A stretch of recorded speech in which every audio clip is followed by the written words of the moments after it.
Jeremías capítulo 31, verso del 1 al 3. Jeremías 31, del 1 al 3. Y vamos a estar hablando acerca de la gracia de Dios. Un tema muy acorde con la administración de la alabanza y la adoración. Vamos a estar hablando acerca de la gracia de Dios. Y el título de este sermón o de esta meditación es: hay gracia en tu desierto. ¿Puedo decirle a alguien por una sola vez en el sermón: hay gracia en tu desierto? Hay gracia en tu desierto.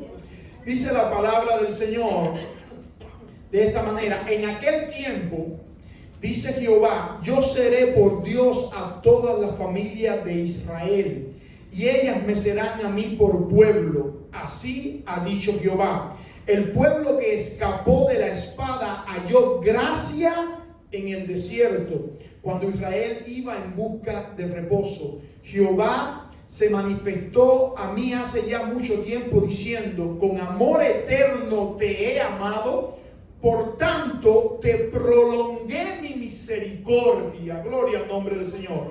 Qué palabra tan hermosa. Hay gracia en tu desierto, y es la palabra que quiero que te lleves en el corazón.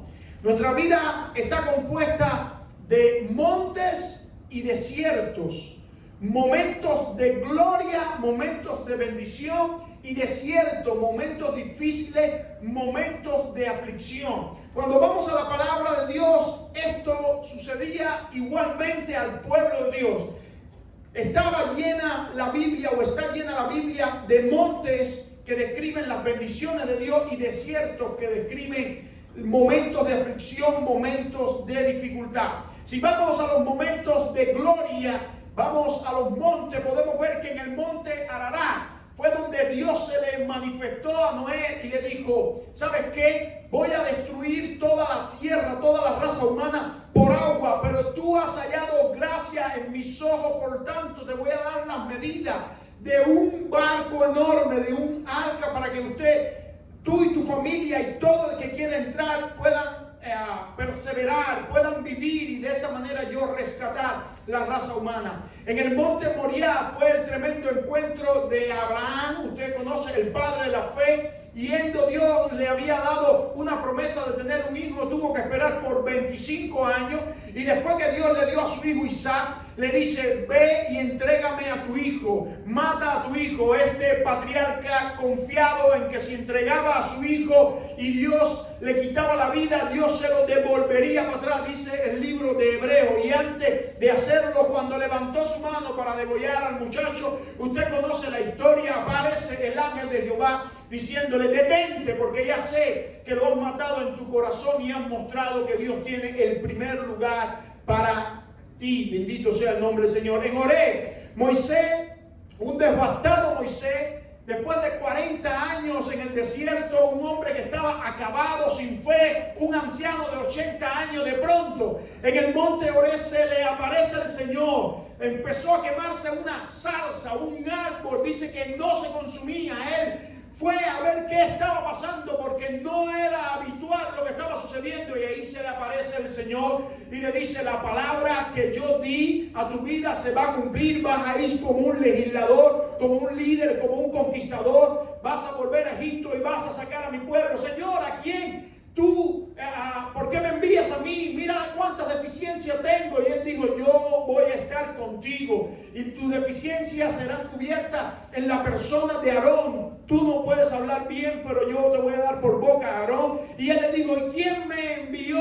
¿Quién me está enviando? Y él le dijo, ahí se le descubre o se le manifiesta, se le revela por primera vez a un hombre el nombre de Dios, Yahweh, el que fue, el que es y el que será. En el monte Sinaí, Israel tuvo la experiencia de encontrarse con Dios. Dios descendió al monte Sinaí, y aunque Dios tuvo que marcar linderos para que ellos no murieran por la dureza de su corazón, Dios se manifestó en el monte Sinaí 50 días después de la Pascua, después del sacrificio de la Pascua, el Pentecostés del Antiguo Testamento. Desciende Dios, habla a Moisés, da la tabla de los 10 mandamientos, ellos reciben la palabra del Señor y ellos se encuentran con el Señor. En el monte Nebo, Moisés termina sus días. Moisés ve de lejos la tierra prometida. Moisés entrega a Dios toda su vida y desaparece de la escena de Israel. Pero Dios le dice: voy a cumplir la promesa a Abraham, a Isaac y a Jacob. En el monte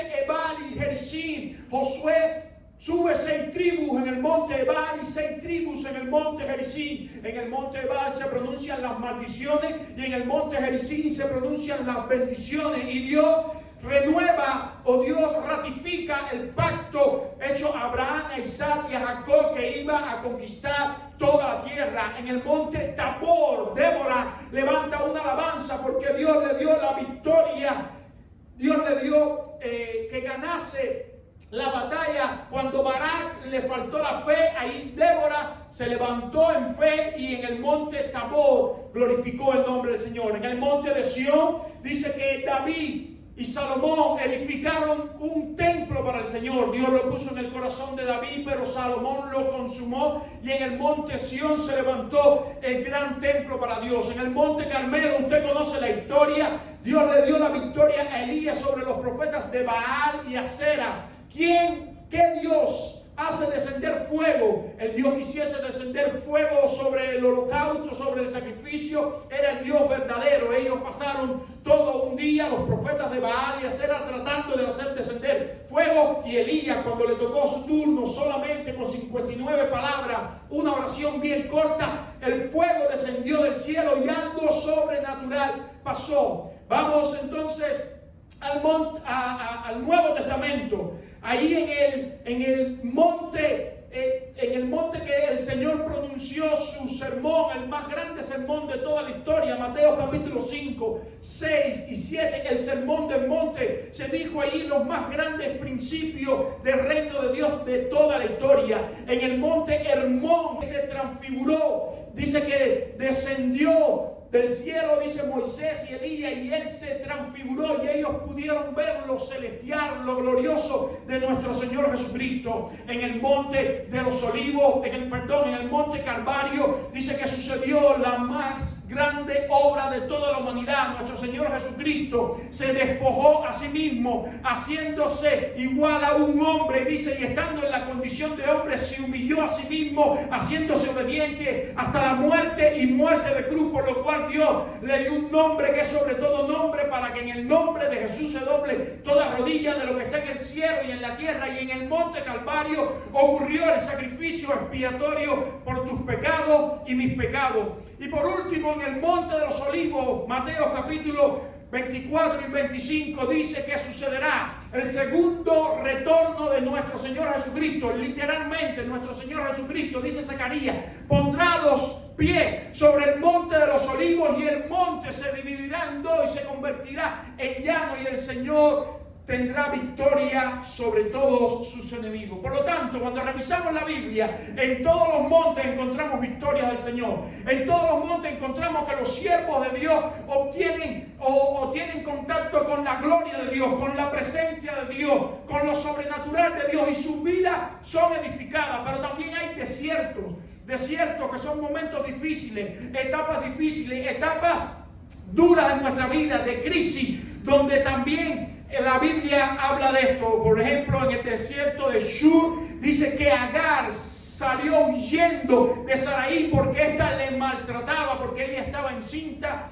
y Sarai no. Y dice que ahí se le apareció Dios y le dijo: vuelve a tu sierva, ponte sumisa, porque el hijo que tienes en tu vientre yo lo voy a bendecir, lo voy a multiplicar en gran manera, de tal manera que muchos estarán contra él y él contra muchos, porque la bendición mía caerá sobre ellos. En el monte Madián fue donde Moisés fue huyendo después que mató al esclavo egipcio, y pasó 40 años donde Dios le renovó su carácter, donde Dios trató con él, 40 años preparándose para un liderazgo. En el desierto de Sin fue donde Israel salió después que se abrió el Mar Rojo y estuvo peregrinando todo ese transcurso antes de entrar a la tierra prometida. En el desierto Parán, David sale huyendo porque Samuel muere y va, y toda su tristeza, sus lágrimas fueron echadas allí en el desierto Parán. En el desierto de Beerseba fue donde Elías, el profeta Elías,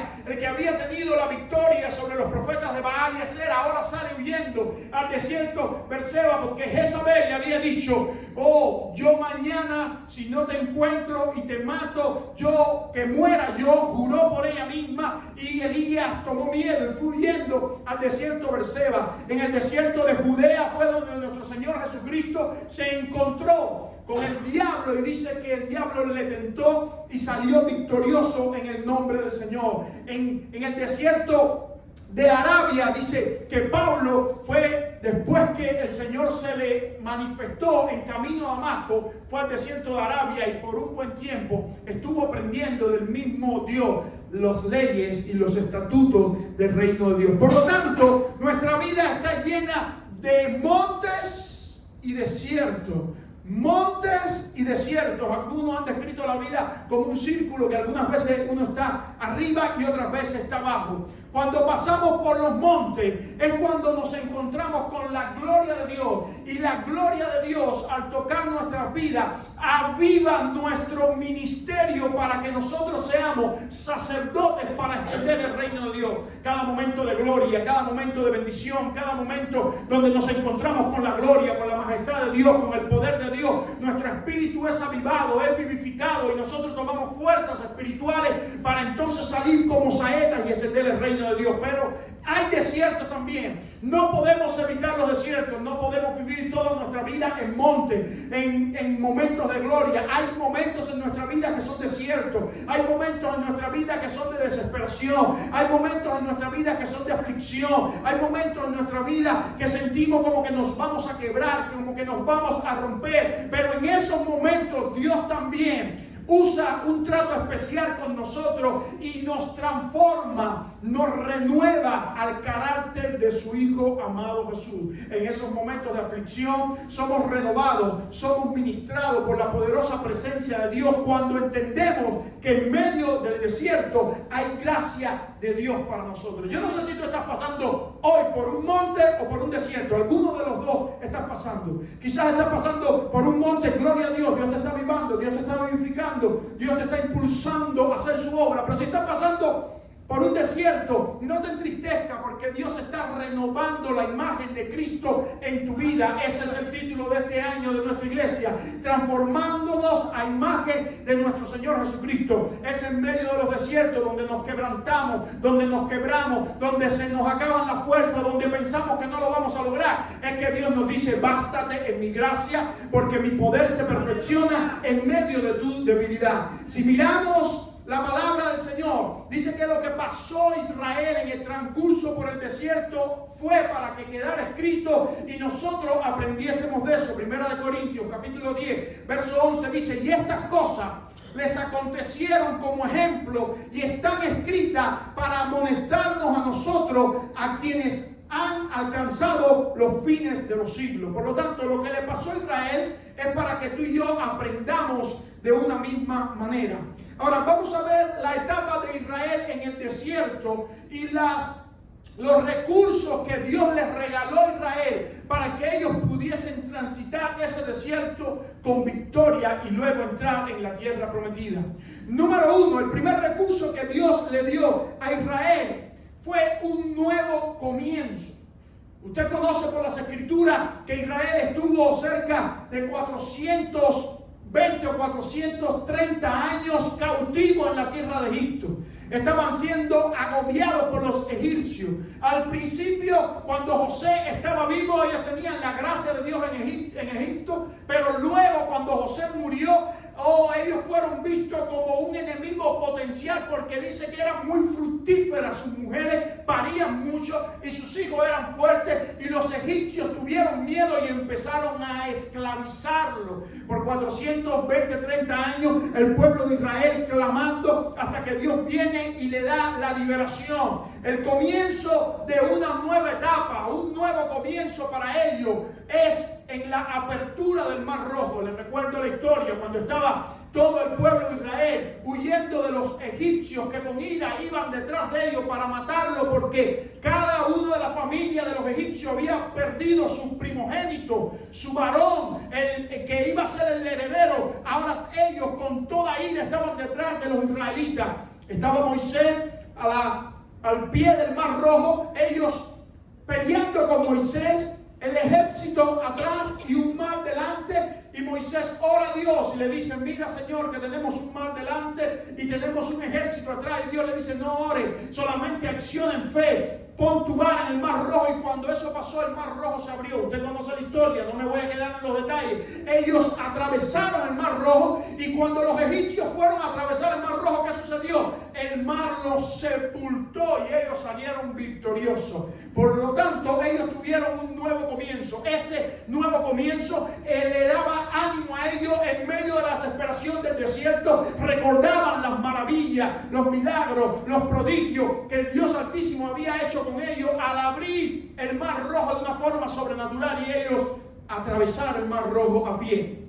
Número 2, ellos tenían provisión en medio del desierto. El segundo recurso de Dios para el pueblo de Israel en medio del desierto era la provisión. Cuando empezó a dar hambre, no tenían comida para comer y empezaron a añorar las cosas de Egipto, los melones de Egipto, las carnes de Egipto. Y Dios dio algo sobrenatural, de lo cuales muchos escritores han hablado y han tratado de decir qué era, pero hasta el momento nadie sabe a ciencia cierta a qué sabía esto. Y usted lo conoce como el maná del cielo. Dios le envió un alimento, le envió un pan, no un pan que hace cualquier obrero aquí en la tierra, era un pan celestial, un pan hecho por el mismo Dios. Dios le proveía diariamente, porque dio una ordenanza: no acumulen mucho pan para el otro día porque se va a putrefactar. Cada día yo voy a enviar, y esto es un detalle significativo en la Escritura,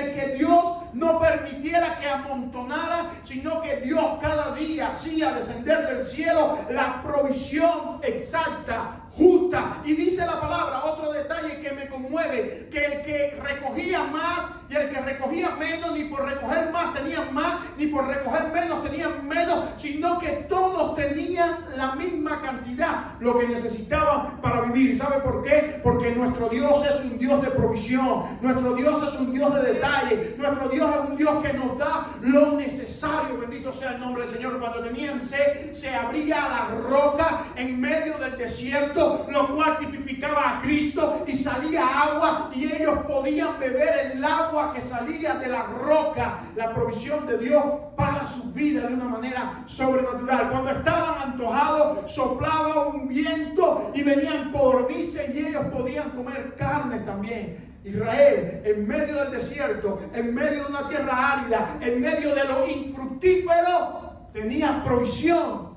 de lo alto de una forma sobrenatural. Tercer recurso de Dios para Israel en medio del desierto: su presencia, su inigualable presencia, y se manifestaba en columna de nube y columna de fuego. En medio del desierto se manifestaba una columna de nube sobrenatural que como un torbellino soplaba y caminaba, y ellos la debían seguir. Cuando la columna de nube paraba, ellos tenían que pararse y armar el tabernáculo. Cuando la columna de nube se movía, ellos tenían que desarmar el tabernáculo y seguir caminando. Esa columna de nube en la noche se convertía en una columna de fuego que les calentaba, porque el desierto en el día es caliente, pero en la noche es frío. Esta columna de fuego en la noche les calentaba y les alumbraba. Bendito sea el nombre del Señor. La misma presencia de Dios en forma de columna de nube y en forma de columna de fuego, conocida como la Shekinah del Señor, descendía para guiar a su pueblo en medio del desierto. Ellos no tenían temor, no tenían miedo, estaban confiados, porque durante todo el transcurso en el desierto podían ver visiblemente la columna de nube y la columna de fuego de la gloria de Dios. Cuarto recurso para Israel: la comunión con Dios, la relación con Dios, la oración a Dios. Dios descendió en el monte Sinaí, capítulo 19, y le dijo a Moisés: voy a hablar con todo el pueblo. El pueblo asustado porque no estaba en santidad le dijo a Moisés, ve y habla tú. Y Dios le dijo, entonces marca un límite, marca un vallado y yo voy a ascender y voy a hablar contigo. Y cuando Dios descendió y habló con Moisés, luego Moisés le dio la palabra de Dios al pueblo y dice que el monte humeaba, dice que el monte temblaba porque Dios había descendido a hablar con Israel. El propósito de Dios era hablar con todo el pueblo, como aquel que habla con su amigo cara a cara. El pueblo no estaba santificado y lo hizo el líder Moisés, pero el propósito de Dios era tener comunión con todo el pueblo. Bendito sea el nombre del Señor. Ahí el Señor le dio la palabra del Señor, que viene siendo el quinto recurso en medio del desierto. Dios no le dejó desorientado, Dios no le dejó que vagaran, sino que Dios le dio 10 mandamientos, le dio 613 ordenanzas, Dios le dio estatutos, les dio preceptos y les dijo algo: esta es la bendición y esta es la maldición. La bendición es si oyeres la palabra de Dios, hicieres la palabra del Señor, y la maldición es si oyeres la palabra de Dios y no hicieres la palabra del Señor. Por lo tanto, ellos tenían una guianza, tenían una luz, tenían algo que les iba a guiar, y era la palabra del Señor, la ley en el Antiguo Testamento, la ley de Moisés. Tenían un sexto recurso y era un líder que se llamaba Moisés, un líder que se convirtió en el intermediario, en el mediador del antiguo pacto, un líder que constantemente les estaba exhortando, les estaba enseñando la palabra, les estaba aconsejando y les servía también de juez. Juzgaba entre los asuntos del pueblo. Este líder trabajaba tanto que tuvo que recibir consejo de su suegro Jetro cuando le dijo: vas a desfallecer porque mucho es tu trabajo. Búscate príncipe, hombre lleno del Espíritu Santo de Dios, y ponlo sobre 1000, ponlo sobre 100, sobre 50 y sobre 10, para que puedan aconsejar también. Por lo tanto, en medio del desierto, el pueblo tenía un liderazgo que les ayudaba a caminar en medio del desierto. Y por último, séptimo recurso, Dios le dio detalladamente un tabernáculo donde ellos podían reunirse para adorar al Señor. Un tabernáculo de reunión donde la chequina del Señor bajaba al lugar santísimo, donde ellos podían ir a ofrecer sacrificios de paz, donde podían ir a ofrecer holocaustos, donde podían ir a ofrecer ofrendas de adoración al Señor, donde todo el pueblo una vez al año se reunía en el día de Yom Kippur, en el día del cierre de las puertas, en el día donde ellos iban a hacer una oración linda al Señor para que Dios les guardase, y el sumo sacerdote por única vez en el año entraba hasta el lugar santísimo para buscar el perdón de Dios. Ahí se reunían todos en el tabernáculo. El tabernáculo era el centro de Israel. Se ponía en el centro, al norte, al sur, al este, al oeste. Se ponían todas las tribus de Israel y ellos estaban ahí guardados. Ellos estaban protegidos, ellos estaban ahí seguros de que la presencia de Dios estaba entronizada, estaba en el centro de todo aquel ejército, porque ellos estaban alrededor del tabernáculo. Ahora, como mismo le aconteció a Israel, le acontece a la iglesia en este tiempo. Israel tuvo un nuevo comienzo, que fue ¿qué? La apertura del Mar Rojo cuando salieron de Egipto. Nosotros hemos tenido un nuevo comienzo que nos ayuda a atravesar nuestro desierto. La recordación de ese nuevo comienzo nos ayuda a atravesar nuestro desierto. ¿Cuál es el nuevo comienzo? El nuevo nacimiento en Cristo Jesús. Tu Mar Rojo es cuando tú abriste tu corazón al Señor Jesucristo, cuando tú aceptaste al Señor Jesucristo y le dijiste: ven y mora en mi corazón. Y Él vino y hizo morada en ti, y tú te convertiste en una nueva criatura, como dice 2 Corintios 5:17, de modo que si alguno está en Cristo, nueva criatura es. Las cosas viejas pasaron, Egipto pasó, y he aquí todas son hechas nuevas. Por lo tanto, uno de los recursos que Dios te ha dado para atravesar atravesar en tu desierto es la rememoración de tu nuevo nacimiento. Es la rememoración de cuando se abrió el mar rojo de tu vida. Por eso el salmista en el Salmo 77, cuando estaba desesperado, decía de esta manera, atravesando por su desierto: traeré pues a la memoria los años de la diestra del Altísimo, me acordaré de las obras de Jehová. Sí, haré yo memoria de sus maravillas antiguas, meditaré en todas sus obras y hablaré de los hechos que ha hecho conmigo. Bendito sea el nombre del Señor.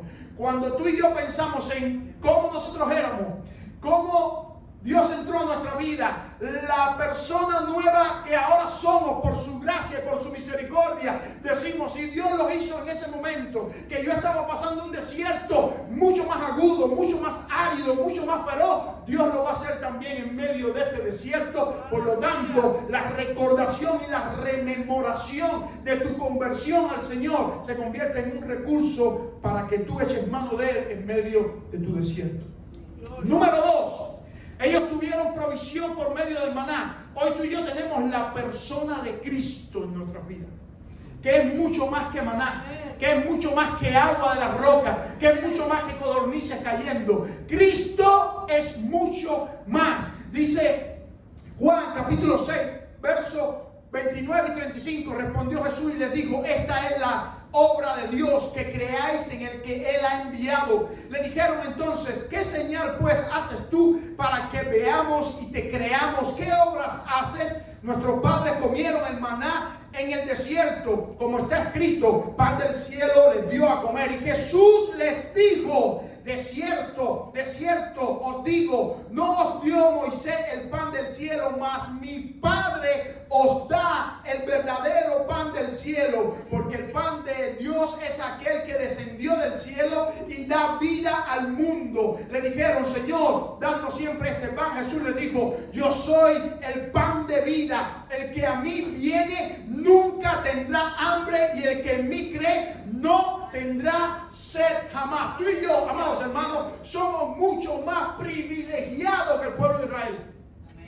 Somos mucho más beneficiados que el pueblo de Israel. Ellos vieron la sombra de lo que habría de venir. El pan que tipificaba a Cristo, el agua de la roca que tipificaba a Cristo. Pero tú y yo hoy hemos recibido a Cristo mismo en nuestro corazón. Hemos recibido la provisión de Cristo a nuestra vida. Oh, dice la palabra del Señor que Él murió para que tú y yo tuviésemos vida, que Él fue oprimido para que tú y yo tuviésemos libertad, que Él, bendito sea el nombre del Señor, se hizo una ofrenda para que tú y yo tuviésemos una adoración directa al Padre, que Él fue rasgado, fue lacerado para que tú y yo fuésemos aceptables delante de Dios, por medio de su sangre, y de su sangre entrar delante de la presencia de Dios. Por tanto, en medio de tu desierto hay una provisión inigualable en la persona de Cristo Jesús para tu vida y para mi vida. Si Él se dio a sí mismo en rescate por ti, ¿cuánto más no te dará juntamente con Él todas las cosas que tú necesitas en medio de tu desierto? El mayor sacrificio fue el mismo, la mayor ofrenda fue el mismo, la mayor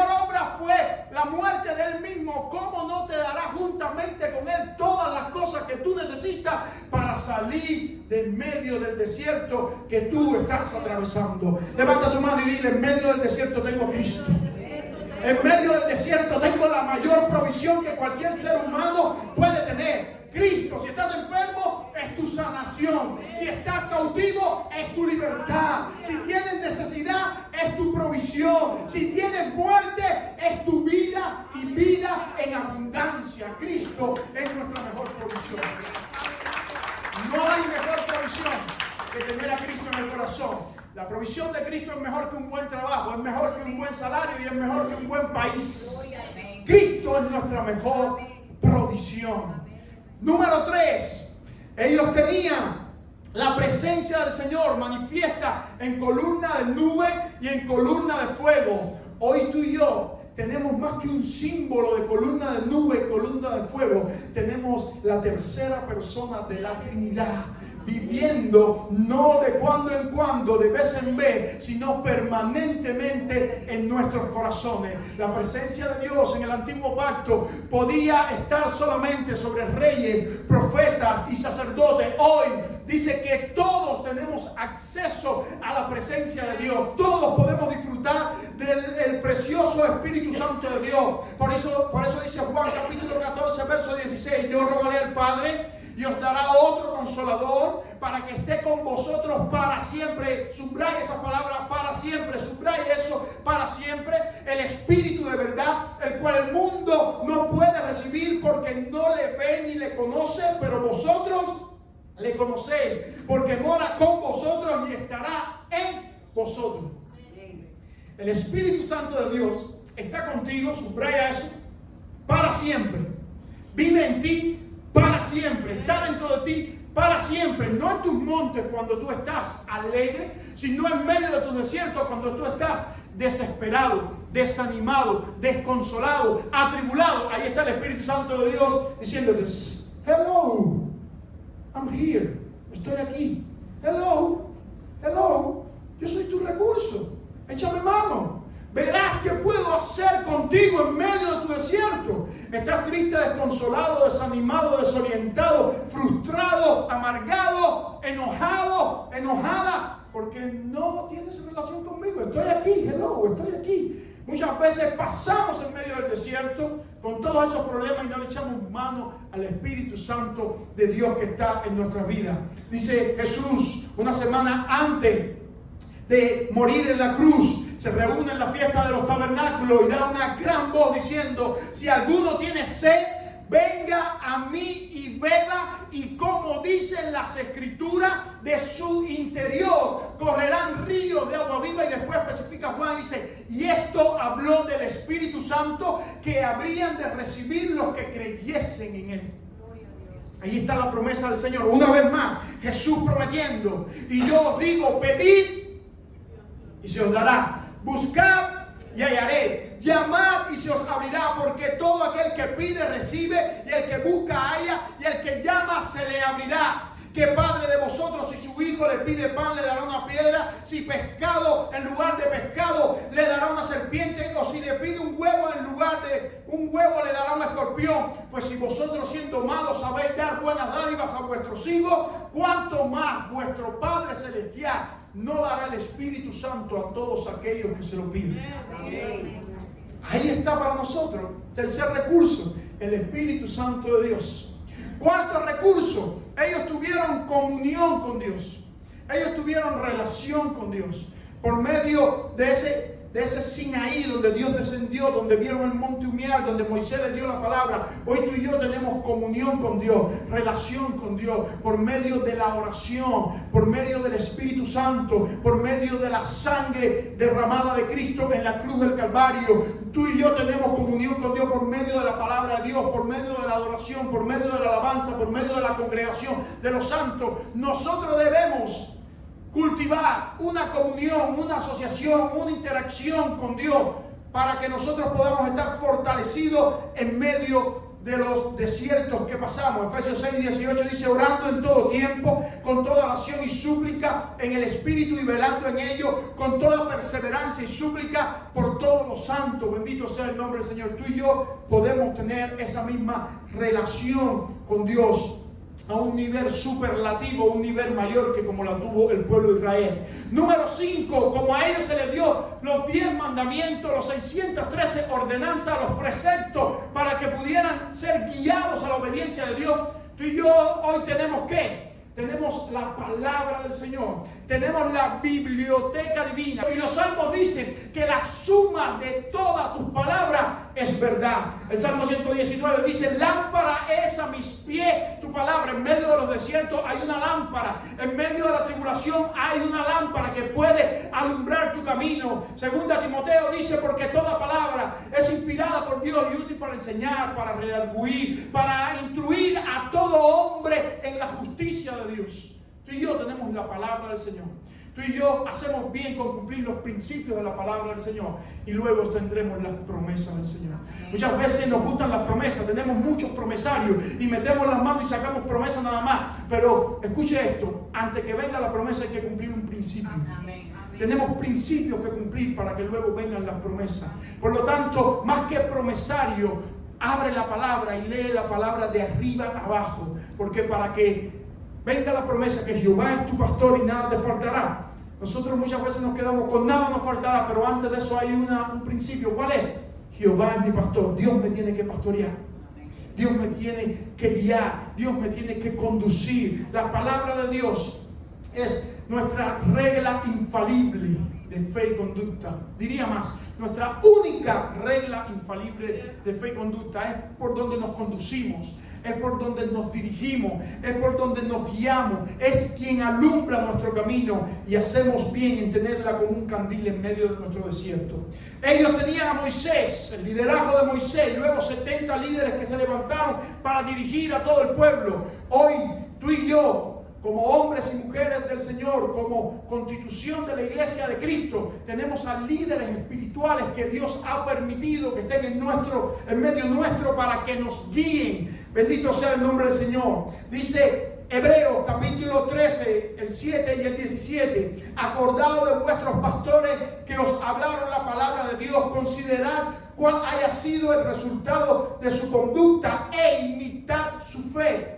Dice el 17: obedecer a vuestros pastores y sujetaos a ellos, porque ellos velan por vuestras almas como quienes han de dar cuenta, para que lo hagan con alegría y no quejándose, porque esto no es provechoso. Hoy también, para en medio de nuestro desierto, tenemos los recursos de los líderes espirituales que Dios nos ha puesto, que Dios nos ha dado. Hay una mala costumbre en la contemporaneidad, es que las personas van a consultar otras personas que no están capacitadas espiritualmente, que no están a un nivel espiritual adecuado para aconsejar, y muchas veces se subestima a los pastores.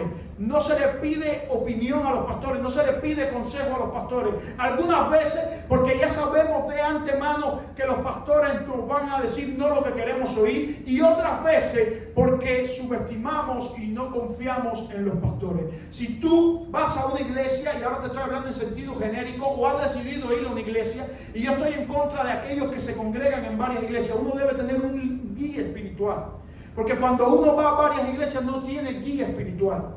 Uno va buscando lo que quiere, pero no tiene un líder que en un momento dado le pueda exhortar, en un momento dado le pueda disciplinar, porque los líderes están también para disciplinarnos y decirnos lo que está mal hecho. Por lo tanto, si tú no confías en el líder que tú tienes, yo te pido que tú te vayas a otro lugar. Si es de este lugar, que salgas de aquí y busques un líder, un guía, en el cual, como dice la palabra, tú puedas imitar su fe, tú puedas imitar su estilo de vida, tú puedas ver su familia y quieras imitar su familia, tú puedas ver sus dones y ministerio y quieras imitar sus dones y ministerio, pero tú necesitas ser pastoreado, tú necesitas ser guiado por un líder, porque a ese líder tú le vas a echar mano en medio de tu desierto y le vas a decir: yo necesito ayuda.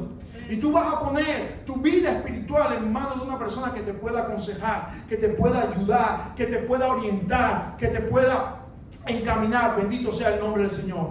Por favor, confía en tu líder espiritual donde quiera que tú estés. Si eres miembro de esta congregación o si eres de otra congregación, confía en tu líder espiritual. Si no confías en tu líder espiritual, muévete. Busca otro guía que te pueda guiar, porque eso es un recurso de la palabra de Dios. Un hombre o una mujer que te pueda guiar en medio de tu desierto. Y por último, ellos tenían un tabernáculo, un lugar donde se reunían, un lugar donde festejaban, donde adoraban al Señor, donde traían su sacrificio. Hoy el Señor nos ha dado también una casa para reunirnos, una casa para adorar al Señor, una casa para encontrarnos los unos a los otros, una casa para juntos unirnos y glorificar al Rey de Reyes y Señor de Señores. Y en esta ocasión es esta casa, pero en otra ocasión puede ser otra casa que el Señor nos regale. Dice: y considerándonos unos a otros para estimularnos al amor y a las buenas obras, no dejando de congregarnos como algunos tienen por costumbre, sino exhortándonos, y tanto más cuanto veis que aquel día se acerca. Mira, hermano, Cuando tú estás en medio de tu desierto y tú vienes a la casa del Señor, a la congregación de los santos, cuando tú te reúnes junto con tu hermano, Dios se va a agenciar, va a buscar una manera de animarte, de exhortarte, de fortalecerte, de ministrarte. Quizás es por medio de una canción, quizás por medio de un versículo leído, quizás por medio de una palabra leída, quizás por medio de la predicación, o simplemente por medio de una oración, cuando un hermano te ponga la mano y te dé una palabra de fortalecimiento en medio de ese desierto. Pero escucha, la casa del Señor, el lugar de congregación, es otro recurso bíblico para que tú halles gracia de Dios en medio de tu desierto.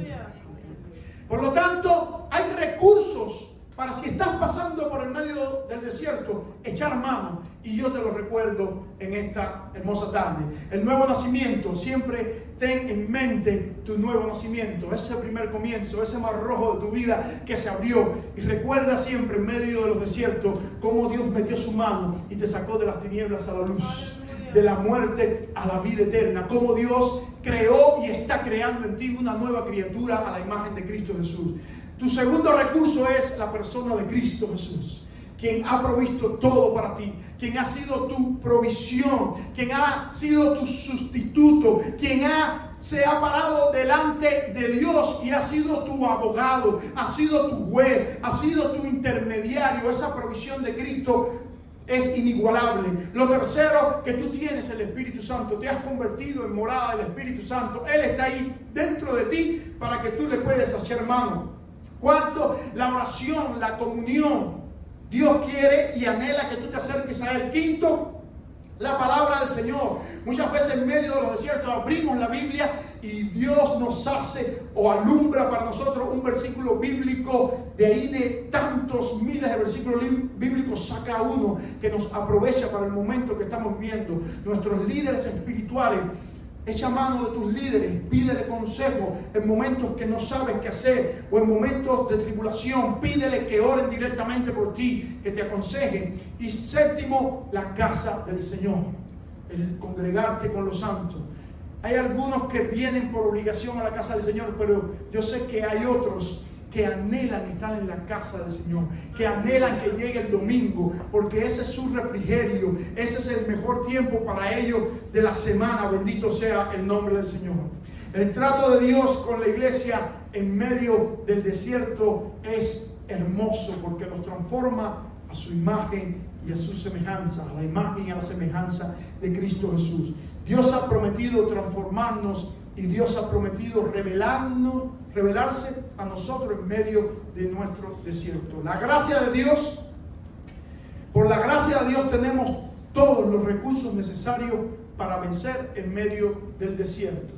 Dice Pablo, 2 Corintios 12, 9 y 10, y me ha dicho: bástate mi gracia, porque mi poder se perfecciona en la debilidad. Por tanto, de buena gana me gloriaré más bien en mi debilidad, para que repose sobre mí el poder de Cristo. Por lo cual, por amor a Cristo, me gozo en la debilidad, en afrenta, en necesidad, en persecuciones, en angustia. Por cuanto soy débil, entonces soy fuerte en Cristo Jesús. Por lo tanto, amado hermano, hay gracia de Dios en medio de tu desierto. Yo no conozco tu desierto, pero lo que sí te puedo decir es lo que la Biblia dice: hay gracia abundante de Dios en medio de tu desierto. Si Israel la tuvo en medio de su desierto, hoy tú la tienes también en medio de tu desierto. Si no estás pasando por un desierto, déjame anunciarte algo: van a venir pronto, porque la vida es montes y desierto, montes y desierto. Pero hay 7 recursos importantes